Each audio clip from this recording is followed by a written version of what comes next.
memaksaku menghentikan semua. Ku hentikan kegilaan hidup, denganmu jiwa ini terisi. Aku mencintai engkau begitu besar, tak terbandingi. Namun bila saatnya aku harus pergi juga, tinggalkan engkau, tinggalkan semua.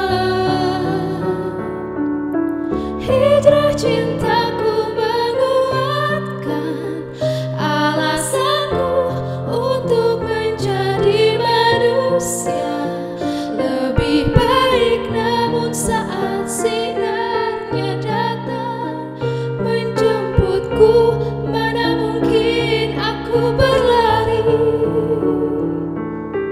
Aku harus meninggalkan semua cinta ini, dan bila nanti bertemu dia, ku mohonkan kembalikanlah kami, satukanlah lagi di surgamu ya Allah.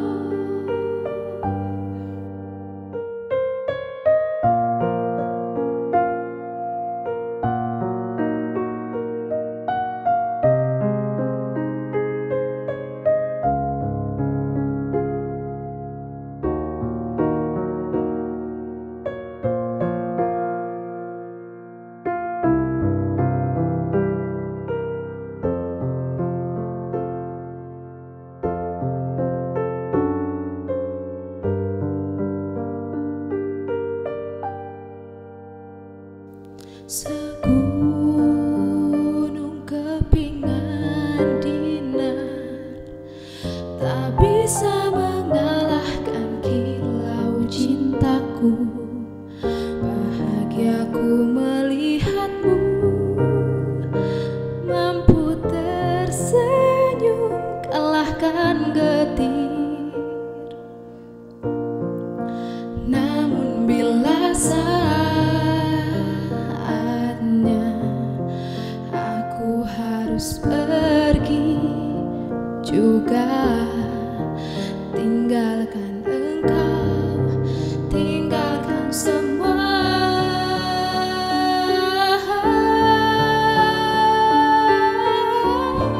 Cintaku menguatkan alasanku untuk menjadi manusia lebih baik. Namun saat sinarnya datang menjemputku, mana mungkin aku berlari. Hijrah cintaku menguatkan alasanku untuk menjadi manusia lebih baik. Namun saat sinarnya datang menjemputku, mana mungkin aku berlari. aku harus meninggalkan semua cinta ini, dan bila nanti bertemu dia, ku mohonkan kembalikanlah kami, satukanlah lagi di surgamu ya Allah, di surgamu ya Allah.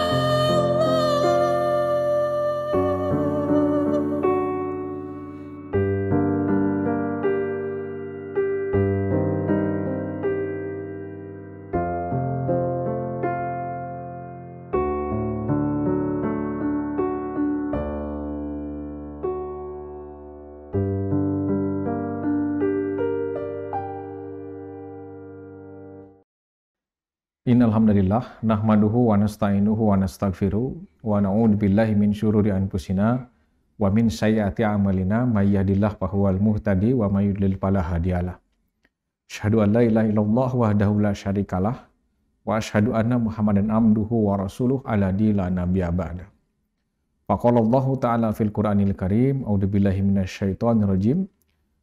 Faman kana minkum maridun aw ala safarin fa iddatum min ayamin ukhra. Wa 'alal ladzina yutiqunahu fidyatun ta'amu miskin. Al-ayah. Alhamdulillah, puji dan syukur kita panjatkan kepada Allah Subhanahu wa taala karena pada hari ini kita sedang berada dalam suasana ibadah saum di bulan Ramadan 1442 Hijriah. Tentunya saum kita di tahun ini berbeda dengan saum kita di tahun-tahun yang lalu karena saat ini kita masih berada dalam situasi pandemi.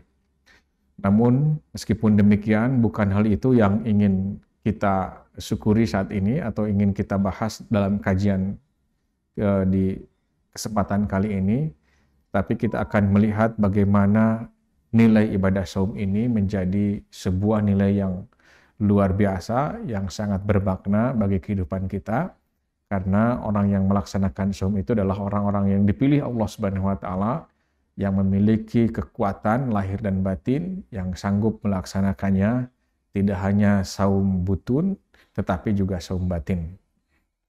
Kaum muslimin rahimakumullah, bahwa saum ini bukan perkara yang mudah, bukan perkara yang enteng, bukan perkara yang ringan. Perlu kesiapan lahir, perlu kesiapan fisik karena saum ini juga adalah sebagai ibadah fisik, dan juga perlu kesiapan batin karena saum ini tidak hanya menghentikan aktivitas makan minum, tetapi juga adalah bagaimana menghentikan, mengendalikan nafsu dan mengendalikan diri sehingga kita pantas disebut sebagai orang yang takwa atau muttaqin. Kaum muslimin rahimakumullah, terkait saum ini sesuatu yang berat, Allah Subhanahu wa taala berfirman dalam Al-Qur'an surat Al-Baqarah 184, "Faman kana minkum maridun aw ala safarin fa iddatum min ayamin ukhra.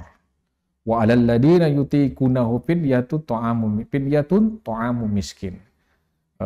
Yang artinya, apabila kamu sekalian minkum maradun, di antara kamu sekalian ada yang maridun, sakit, artinya tentu orang yang sakit itu lemah fisiknya, tidak kuat fisiknya secara fisik, awala safarin, atau dalam keadaan pepergian, dalam keadaan safar yang melelahkan tentunya, safar yang menguras energi, safar yang menguras tenaga, tidak hanya safar sekedar pergi dari rumah ke warung, tidak repot gitu, tidak melelahkan, tidak bikin menguras tenaga. Maka faidatum min ayamin ukhor, di situ gantilah di hari yang lain. Yang maknanya adalah boleh berbuka, boleh tidak saum, kemudian memiliki kewajiban di hari yang lain diganti sesuai hari yang ditinggalkan di bulan saum atau di bulan puasa itu. Kemudian walal ladzina yutiqunahu fidyatun ta'amu miskin. Dan apabila yang merasa berat, maka ia berfidyah dengan cara memberi makan kepada orang miskin. Artinya memang ini digambarkan oleh Allah, saum itu membutuhkan kekuatan fisik untuk melaksanakannya. Orang yang sakit, orang yang bepergian, orang yang dalam perjalanan itu boleh tidak saum. Orang yang tidak kuat lagi fisiknya untuk saum itu adalah kifaratnya adalah dengan membayar fidyah. Sudah terkonfirmasi bahwa berdasarkan pemahaman dari ayat ini, saum ini adalah sesuatu yang berat secara fisik. Kemudian saum itu juga menuntut kekuatan batin, menuntut kekuatan rohani, menuntut kesiapan jiwa. Rasulullah SAW bersabda di dalam hadis riwayat Imam Ahmad, "Kam min sha'imin laisa lahu min syiyamihi ilal ju' wa kam min qa'imin laisa lahu min qiyamihi ilal syahar." Ilas saharu, yang artinya banyak orang yang saum tetapi tidak memiliki apapun, tidak memiliki nilai, kehilangan value dari saumnya. Ia hanya lapar saja, menahan lapar, hanya merasakan kelaparan, hanya merasakan kehausan. Kemudian wakam min qaimin, dan banyak juga orang yang qiyamul lail, yang melaksanakan sholat sunat tarawih kalau dalam istilah kita. Tetapi laisa lahu min qiyamihi ila syahar. Laisa lahu min qiyamihi ila sahar. tidak mendapat apapun dari saumnya, dari qiyamul lailnya, kecuali dia terjaga saja. Artinya dia hanya bangun untuk sholat malam atau qiyamul lail atau tarawih, tetapi tidak mendapat apapun. Karena memang mentalnya atau batinnya tidak saum. Batinnya, mentalnya tidak sholat qiyamul lail, tidak tarawih. Nah, banyak di antara kita yang tarawih ini menjadi beban sehingga kita belum apa-apa sudah berpesan. Tubuhnya belum lelah untuk melaksanakan sholat qiyamul lail, tarawih atau qiyamul Ramadan, tetapi jiwanya sudah terlebih dahulu lemah. Makanya dia berpesan kepada imamnya atau ustadznya, Ustadz, hari ini suratnya jangan yang panjang-panjang gitu. Itu menggambarkan tarawihnya belum, baru saja qomat sholat isya. Untuk apa? Baru saja qomat setelah adzan isya dan mau melaksanakan sholat isya. Tetapi dia berpesan kepada ustadznya, Ustadz, tarawihnya suratnya jangan panjang-panjang. Nah, yang pendek-pendek saja. Dia belum kelelahan, tetapi sudah memposisikan dirinya ini pasti lelah. Gitu. Ini juga menggambarkan batinnya belum kuat. Padahal belum tentu, kalaupun ustadz yang tadi atau imam yang tadi bacaannya panjang, mungkin saja dia kuat. Bahkan kalau imam itu bacaannya enak, walaupun surat Al-Baqarah misalnya, sampai tamat misalnya, sampai 1 jam misalnya. Tetapi karena batinnya sehat, hidayah datang disambut dengan ketenangan, tarawih juga sesuai dengan maknanya sholat yang rileks, yang melepaskan semua beban, yang tidak mengejar sesuatu apapun, tetapi dia rileks di situ, dibacakan surat Al-Baqarah yang merdu, yang enak bacaannya, kemudian menggugah hati, dia betah sekali melaksanakan sholat tarawih, khusus sekali menghadirkan kehusuan, karena batinnya sehat. Jadi, dari Quran dan hadis tadi, dapat kita ambil makna dan pelajaran bahwa memang pelaksanaan ibadah saum ini harus dituntut memerlukan kesehatan fisik, kekuatan fisik, dan juga kekuatan rohani atau jiwa. Kaum muslimin yang dimuliakan oleh Allah Subhanahu wa taala, tidak berhenti di situ bahwa bagaimana pelaksanaan ibadah saum ini dituntut untuk sepenuh hati, sepenuh jiwa. Yaitu Rasulullah SAW bersabda dalam hadis riwayat Imam Bukhari, "Malam yada qaula juri wal amala bihi falaysa lillahi hajatun fi ayada'a ta'amahu wa syarabahu." Barang siapa yang tidak dapat mencegah dirinya dari omongan bohong, dari perbuatan maksiat, kemudian dia melaksanakan perbuatan maksiat itu dari ucapannya, Allah tidak mengharapkan, Allah tidak membutuhkan hajat mereka, saum mereka, kecuali mereka meninggalkan makan dan minum saja. Ini yang tidak kuat secara batin, yang tidak kuat secara rohani, yang tidak kuat secara mental, itu memang akan berpengaruh pada kualitas saum yang ia lakukan. Kemudian juga hadis Rasulullah dalam riwayat Ibnu Majah, Ad-Darimi, Imam Ahmad dan Baihaqi, "Rubba so'imin haddahu min siyamihi al-ju'a wal atosha." Ada kalanya orang itu bersaum atau berpuasa, tetapi hanya mendapat lapar dan dahaga saja dari saumnya itu. Kaum muslimin rahimakumullah, oleh sebab itu, pertama-tama yang harus kita siapkan untuk saum besok hari, misalnya setelah mendapat informasi ini adalah bagaimana kita memastikan fisik kita sehat, fisik kita kuat. Tentu fisik kuat, ikhtiarnya adalah kita mendapat asupan gizi yang memenuhi, makanannya yang memenuhi, sehingga kita kita menjadi kuat, fisik kita mendukung pada pelaksanaan saum yang membutuhkan fisik yang kuat tadi.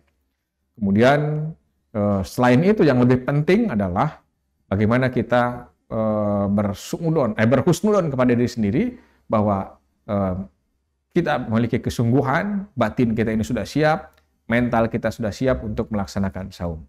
Kalau keduanya tidak terpenuhi, fisik kita merasa lemah, mental kita merasa lemah, tentu saum ini bukan sebagai kebutuhan bagi kita.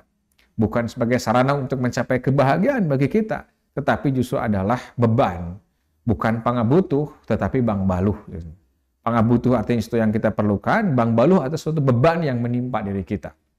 Maka ketika kita di awal menyambut ibadah saum ini dengan sukacita, dengan bahagia, kita tergolong pada orang yang meyakini bahwa kita akan bertemu dengan Allah Subhanahu wa taala. Karena ada 3 tipologi orang ketika berhadapan dengan ibadah Ramadan, ketika berhadapan dengan bulan Ramadan. Yang pertama adalah orang yang gembira ketika menjelang saum karena dia ingin melakukan sesuatu yang luar biasa di bulan Ramadan, sehingga dia menyambut Ramadan ini dengan sangat gembira, sukacita, karena sesuatu yang didamba-dambakan, sesuatu yang dinanti telah datang menghampiri. Mereka itu adalah alladzina yadunnuna annahum mulaqu rabbihim wa annahum ilaihi raji'un. Mereka yang meyakini akan pertemuan dengan Allah, pertemuan dengan Tuhannya. Dan mereka yang meyakini bahwa suatu saat ia akan kembali kepada Allah. Dalam proses keyakinan kembali kepada Allah itu, tentu dia tidak mau dirinya tidak membawa amal apapun.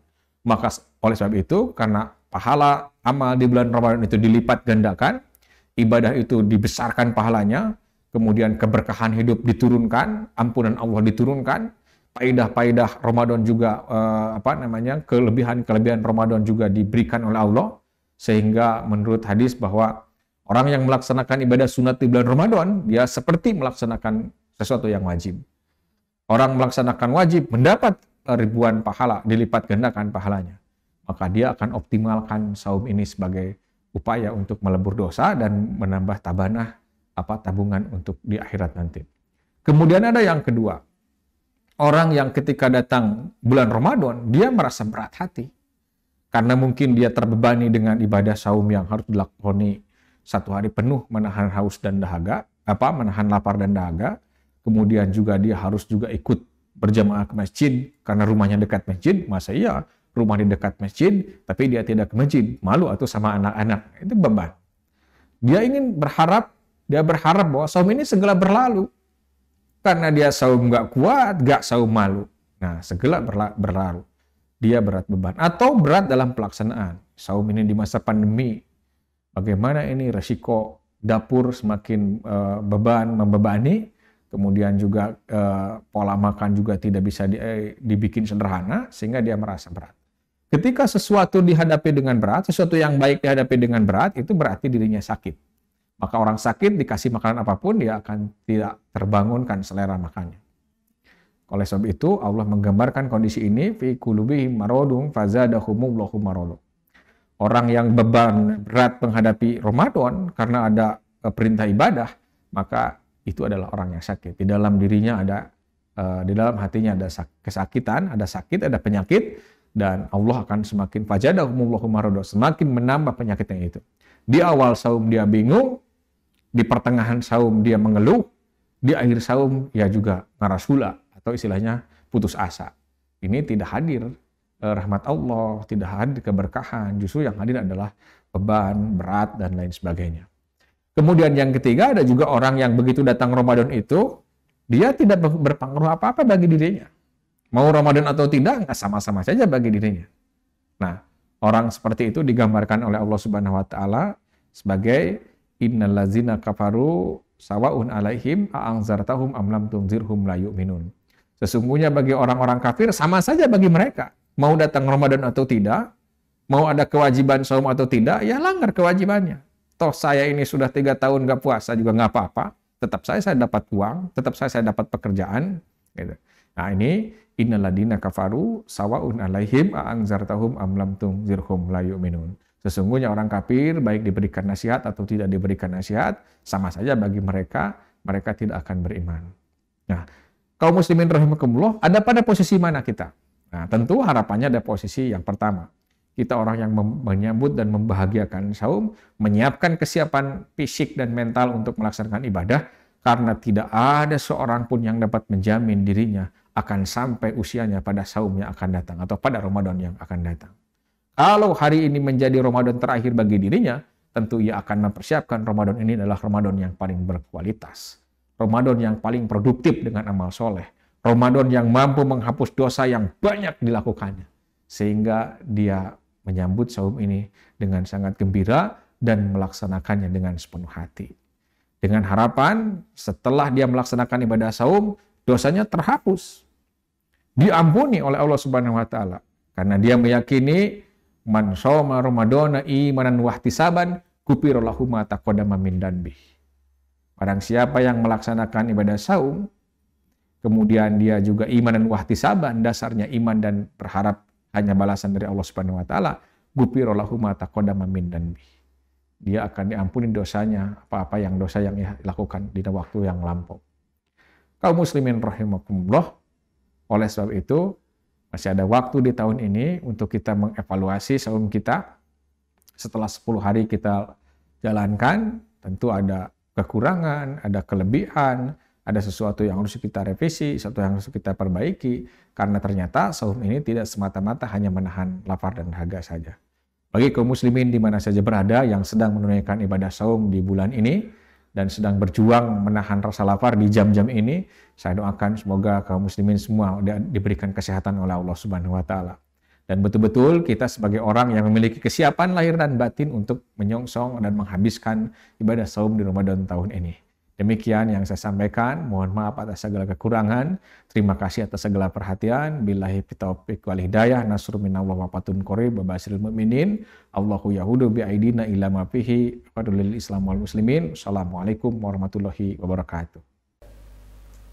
A'udzu billahi minasy syaithanir rajim.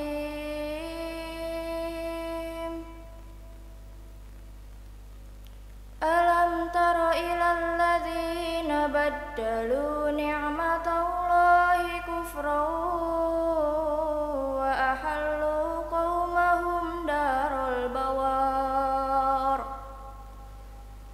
jahannama yaslawnaha wa bi'sal qarar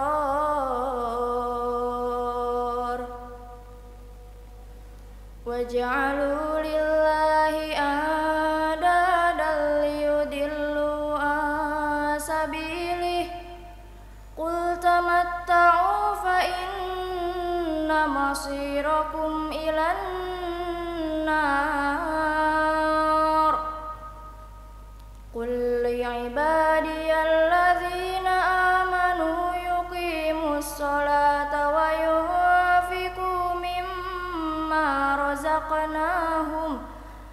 yunfiqu mimma razaqnahum sirran wa alaniyatan min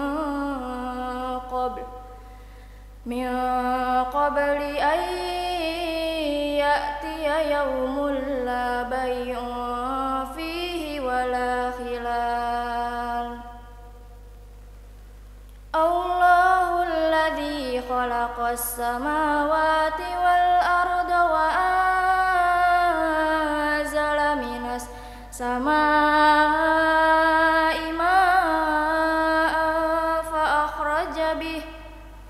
fa akhraja bihi minas samarati rizqan lakum wa sakhkhara lakumul fulka litajriya fil bahri bi amrihi wa sakhkhara lakumul anhar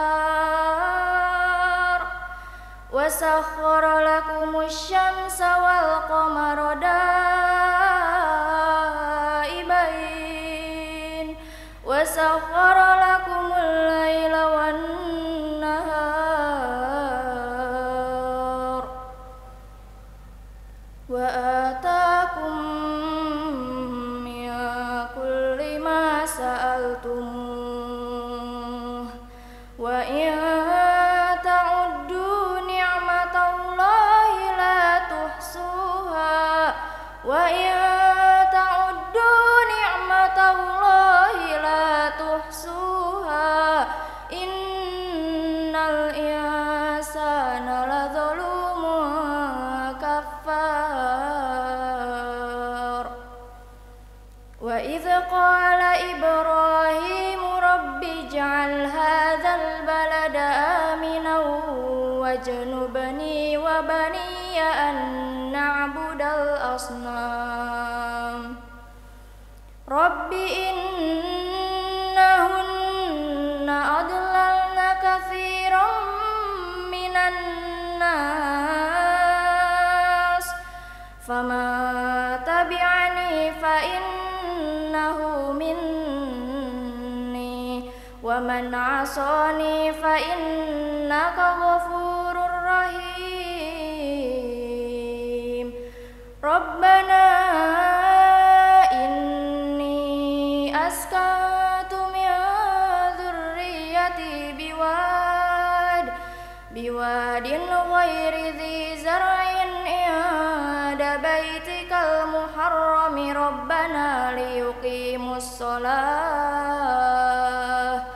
ربنا ليقيموا الصلاة فاجعل أفئدة من الناس تهوي إليهم وارزقهم من الثمرات لعلهم يشكرون ربنا إنك تعلم ما نخفي وما نعلن وما يخفى على الله من شيء في الأرض ولا في السماء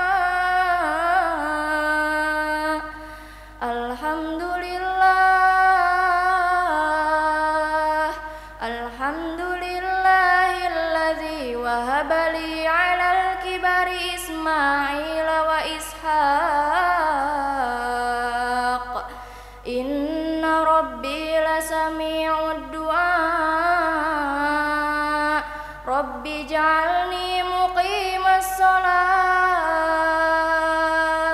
رب اجعلني مقيم الصلاة ومن ذريتي ربنا وتقبل دعاء ربنا اغفر لي ولوالدي وللمؤمنين يوم يقوم الحساب سمعنا وأطعنا